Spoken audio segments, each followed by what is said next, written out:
To watch the recipe in English, please click on the link in the description box below.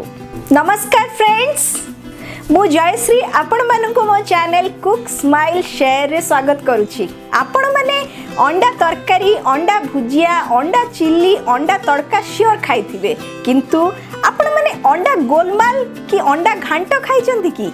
आपण एहाकू भात सहित, रुटी सहित, परोटा सहित एवं ब्रेड सहित भी खाई परिबे। हाँ फ्रेंड्स, आज आमे बनैबा अंडा गोलमाल। तो चलंतु देखिबा अंडार गोटे यूनिक आउ सुपर टेस्टी डिश अंडा गोलमाल। प्रथमे आमे गोटे पैन गरम करिबा। पैन गरम हैला परे सेथिरे 3 टेबलस्पून तेल ऐड करिबा। तेल गरम हैला परे गोटे पियाज को चुन चुन करी काटिकी रखिथिबा ताकू आमे तेल रे ऐड करिबा। पियाज को 2 रु 3 मिनिट जाय भाजीबा। पियाज हमर भाजी हे गला परे सेथिरे 2 टेबलस्पून जिंजर गार्लिक पेस्ट, अदा रसुण पेस्ट ऐड करिबा। अदा रसुण पेस्ट को 2 रु 3 मिनिट जाय कसिबा, तार से कंचा स्मेलटा जिबा जाय। अदा रसुण पेस्ट कसिला परे सेथिरे गोटे टेबलस्पून लूण, गोटे टेबलस्पून कश्मीरी चिली पाउडर, गोटे टीस्पून हळदी, गोटे टेबलस्पून धनिया पाउडर, गोटे टेबलस्पून जीरा गुंड ऐड करी ए सब मसला गुडी को भल्ल की मिक्स करिबा।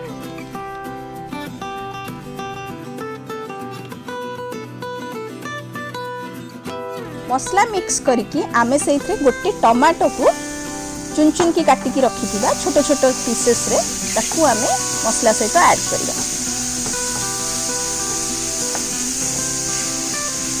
टमाटो को पियाज, अदा रसुण पेस्ट और मसला सहित टिके समय आमे कसी नेबा।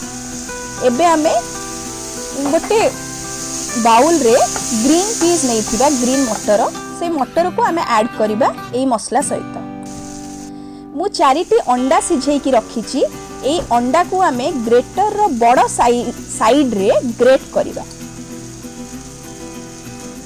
4टी सिझा अंडा को आमे भल्ल भाबरे ग्रेट करिकी हमर करी सहित मिक्स करिबा। आमे ग्रीन पीस, अंडा, पियाज, टमाटो, मसला सबु जिंस को भल्ल भाबरे मिक्स करिबा। Green peas completely optional, but आमे नेले आम तरकारी बहुत सुंदर देखा जाए आउ गोटे बहुत ही टेस्टी फ्लेवर दिए तरकारी को।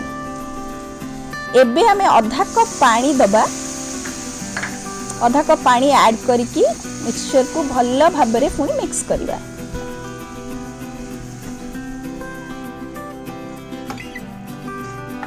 पानी देई मिक्सचर को भल्ल भाबरे मिक्स कला परे आमे टिके ए मिक्सचर को साइड करि नेबा। आउ 3टी अंडा को गोटे साइड रे आमे फटेबा।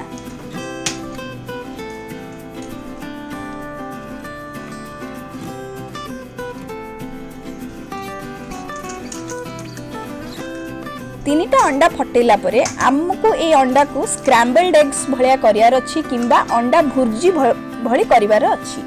तेबे आमे ए अंडा को 2 रु 3 मिनिट मीडियम फ्लेम रे कुक कला परे अंडा को मिक्स करिबा।